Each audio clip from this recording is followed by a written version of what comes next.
Ikaze cyane kuri The Final Topic mwakoze kubana natwe. Uyu munsi rero twanyarukiye mu gihugu cy'abaturanyi cya Uganda, Kampala.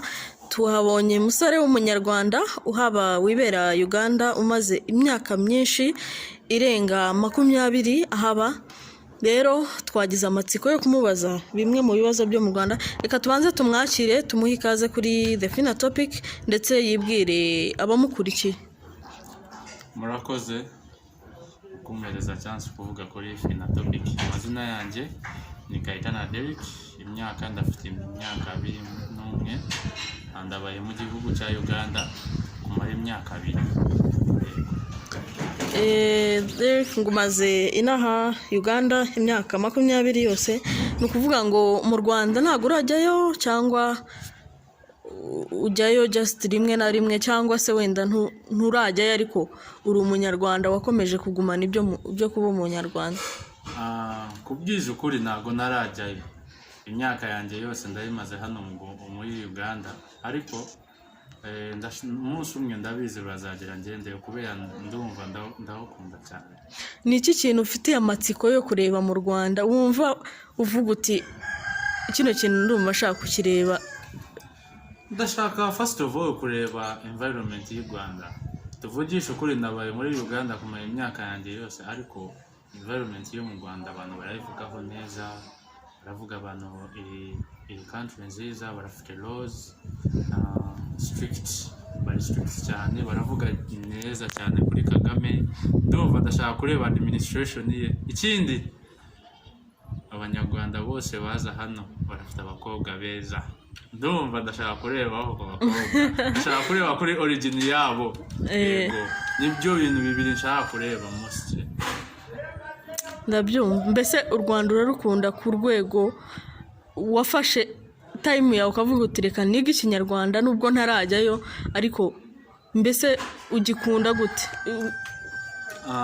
Feelings wumva ugirira igihugu cy'u Rwanda ziba zimeze gute ku mutima? First of all, bose mama wanje na papa wanje ni Abanyarwanda. Na kuva iminsi narindi mutoya narimbumva. Ntago narinkivuga neza, ariko narinyumva byose bari bavuga. Ndumva ndababaye kubera ntago nashobora kubivuga. Ndareba abakecuru bari baza mu rugo byose, ariko ndumva ndababaye.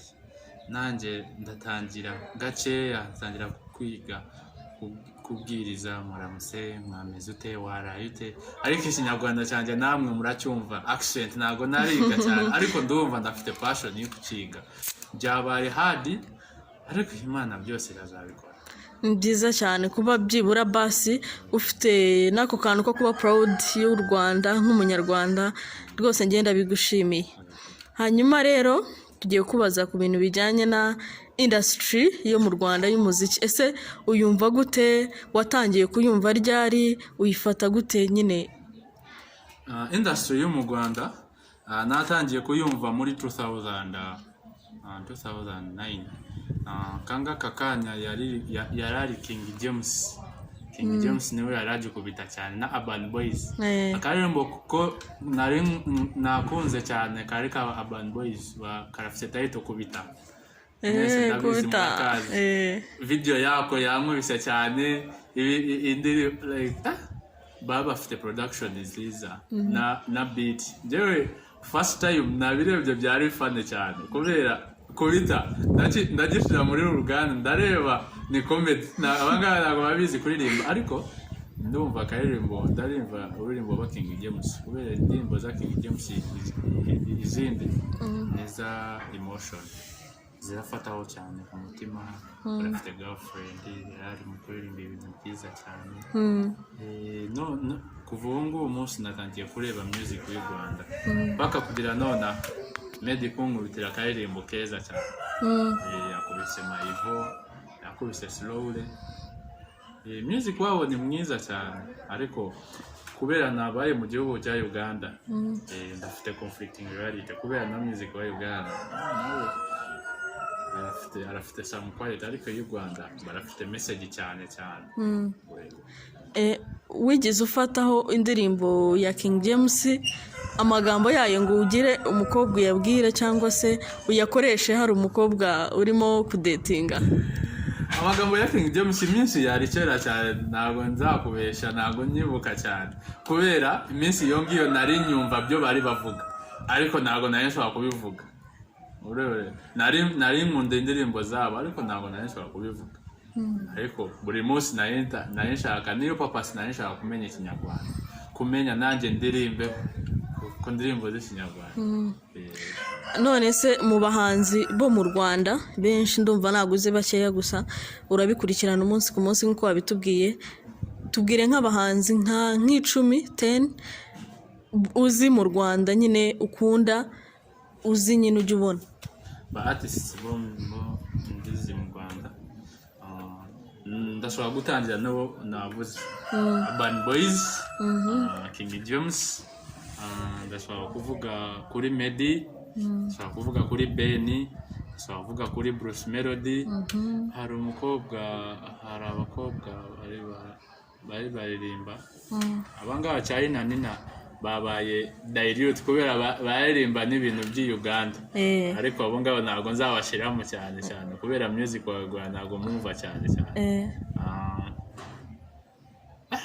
baririmba 10 ndavuzeho 6 I think ndavuzeho 6 ndasigaye na 4 ndebe mbabarire ndatekereza aho ngabo nibo bonyine 6 cyane nibo wumva cyane hanyuma muri iyi minsi cyangwa se muri aya mezi turimo ubu ngubu ni izihe ndirimbo wari urimo kumva cyane muri iyi minsi z'abanyarwanda urimo gukunda cyane muri iyi minsi ziri gutrending ziri mu gutrendinga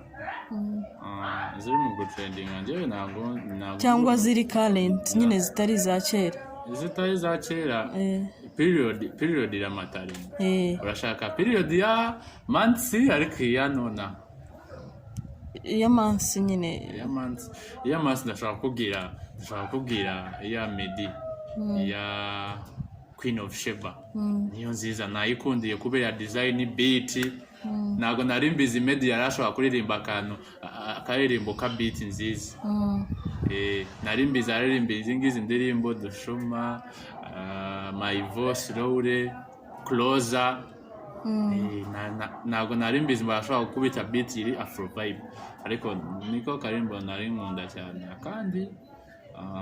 kandi ndashobora niko nyine nkunda cyane Queen of Sheba. Hanyuma se buriya iyo urebye umuziki wa Uganda ukareba n'umuziki w'u Rwanda nihe difference ugiye kuduhereza dushireho difference tubwire difference iri hagati ya Rwandan music na Ugandan music kuri wowe ukuntu bibona hano ndashira akantu ka quality Ugandan music barafite ni beat governing Ugandan music buraza kubita karirimbo abantu nago bazayumva content ufite abantu barazayumva beat uzanye ni dancehall ni afrobeat n'iki abantu nago bayumvisha cyane content bo barashaka beat uzanye is it a dancehall beat ni slow beat urumva abantu bahano barakunda cyane beat ariko mu Rwanda ho mbonye mu Rwanda barakunda cyane content iba mu ndirimbo urumvisha indirimbo zose za Meddy kubera niwo nkunda cyane urumva message nziza cyane ni message ushobora kwicara aho ngaho uraririmbiraho sheri wawe aragukunda cyane aragwa muri love now urumva ariko ni indirimbo nyeya cyane ushobora kuririmbira sheri wawe iza Uganda zifite content uriya ari original vakuongo content ubungu dukura mu karirimbo kamwe turashira mu kandi ariko content ari original content ari real indirimbo za Uganda ntago zigifite indirimbo z'u Rwanda zo ntago zifa cyane kuri beat yawe ariko zirafa kuri content kuri voice zirazana mu quality yongiyo ya music abo ngaba bi Uganda bo barashaka kirafite beat nijyo bagomba kubaza barakubwira indirimbo irafite beat ni slow ndi yaririmbye urumva ariko mu Rwanda nareba n'abapcoming arakubita karirimbo keza abantu baramuhereza audience n'ikindi ndebye muri industry ya Rwanda na Uganda n'abaririmbe aba upcoming kiri hadi cyane wowe gukubita hit abantu bagukundireho abantu barashaka cyane abangaba baririmbi bo bazi urumva na upcoming ntago baguheza audience cyane except ukubisa akaririmbo kamwe karasharinga cyane ariko ntago baguhereza vibe iyo bahereza abangaba baririmba ariko mu Rwanda hanyuma rero Derek niki muri entertainment y'u Rwanda tugiramo Miss Rwanda na hano ariko mu Miss Uganda ndatekereza murayifite hanyuma Miss Rwanda niba warayikurikiranyeho cyangwa se uyiziho wayibonye gute uyibona ute ubona difference yayo n'iyo Uganda bimeze bite duhereze aho ngaho opinion yawe narebye Miss Rwanda nayirebye ariko yambabaje cyane kuri final njyewe nari nkunze cyane uri rapper Darina ariko wina Diana Mohetu ntago nari mukunze byatari njyewe nari nkunze wumwe wa rapper yari free cyane urumva niwe yarasubira mu questions nayikunze cyane ariko congratulations Diana ariko byambabaje byatari narebye gifts bamuhaye inzu trip byose ibyo ngibyo hano Uganda ntago babihereza abantu Uganda hano cyo bagukorera baraguhereza amafaranga miliyoni 2 na tours ni byizonire ntago baciye exaggerating cyane ariko nakunze iyo ngiye achievement y'u Rwanda yashizeho guhereza inzu baraguhereza imodoka congratulations Diana iminsi yawe y'ubwiza cyane byakinguye byose yego ibyo ngomba kuvuga ariko byambabaje nanjye kubera narembi followinga cyane hanyuma se kubwiza ni iyihe difference iri mu bwiza bw'abakobwa ba Uganda n'abakobwa b'u Rwanda ubwiza bw'abakobwa ni topic nini cyane ndashobora kumara isaha zanjye zose mbivugaho tubwireho pe abakobwa b'i Uganda ni benshi first of all ni tribes nyinshi urumva ni benshi cyane ariko abakobwa b'i Rwanda barafite iyo ngiyo nacyo beauty we bafite urashobora kureba kuri skin yabo urareba amaso yabo wese urumva urashaka hari umunsi ku ishuri nari niga St Mary's Kitende narebye umukobwa umunyarwanda ntabwo yarashizeho makeup yari kuri ndumva ndibajwe ibibazo byanjye byose bya class umukobwa yarafite skin nziza arafite body nziza ibyo hano muri Uganda abantu barafosinga uri yaragiye muri fako kubishira ikibuno uri yaragiye nago baprishitinga cyo bafite buri munsi barashaka kongera ariko abakobwa abanyarwanda bari proud cyo bafite bashaka kumureba arafite face nziza ibindi aragamboringa with life ariko uramureba aragenda mu bantu neza arabizi ni quality cyane urumva yego nabakunze cyane tubwire ibintu nka bingahe nka 5 cyangwa 5 ukundira cyangwa se wumva ku Rwanda bituma nyine wumva byiza ku Rwanda ujya wumva bavuga ibi bintu navuze abakobwa ni beza environment yo mu Rwanda ni nziza cyane iri safe hano muri Uganda ntabwo ari safe kubera buri muntu arafite intentions ariko iri safe mu Rwanda ikindi nkunda barafite love cyane yo mu Rwanda abantu barikunda ikindi nkunda muri music barihereza love in terms of views hano indirimbo z'abana Uganda indirimbo irashobora kugenda 1 year ago barayirizinga 1 year ago iri muri K views ariko iz'abanyarwanda abantu barahereza love both online and both physical abantu baraguhereza hanyuma Derek twumvishe uvuga ibintu by'amabit cyane ibintu byose ku ndirimbo uragenda utubwira ku by'amabit hari umuproducer wo mu Rwanda wabuzi cyangwa se wumva wabuzi wo mu Rwanda hari producer nyumva cyane indirimbo z'abanyarwanda cyane ndamumva arafite yengi signature move yele ongo ndamukunda cyane kubera buri muririmbaho ako ngako kararayimingiraho kuri ndirimbo ze. Niwo mbizi cyane kubera none ari trending uri karirimbo kose 90% urumva iyo ngiyo signature move. Woni element katumuhe shout out, akora akazi keza kandi gakunzwe n'abantu benshi, tumuhaye shout out. Hanyuma rero kubukunda umuziki wo mu Rwanda biradushimishije cyane, ariko nibyo bintu byonyine byo mu Rwanda ukurikira, nagukurikira sinema yo mu Rwanda, nagukurikira iki just kurikirana music industry yonyine. Ndakurikira na sports yabo. Personally njyewe ndi supporter wa Lion Sport yo mu Rwanda, ndi supporter wa Lion Sport. Ndarukunda AS Kigali, ariko AS Kigali ntabwo nikunda cyane kubera coach wacu yavuye, coach wa Uganda bamusakinze ari none ndayiva, ariko njyewe kuva kera nyumva abantu bari bavuga kuri Lion Sport bari bagukira, bari na national team y'u Rwanda barakina umupira mwiza. Nickname yawe ni Amavubi Stars. Yego ndabakunda cyane. Mwamwumvisha umurero mugenzi wanyu afana Rayon Sport. Kiyovu urayizi? Kiyovu ndayizi nayo ndayizi, ariko none niyo iri kuri top. Ira competing na Rayon Sport. Yego nanjye rero na APR nanjye sometimes mbafana Kiyovu Sports. Hanyuma rero ndumva ukurikirana iby'umupira cyane, uzi umukobwa umaze iminsi aduheshema ahantu henshi, dutera kuba proud cyane, w'umurifari, sinzi niba umuzi.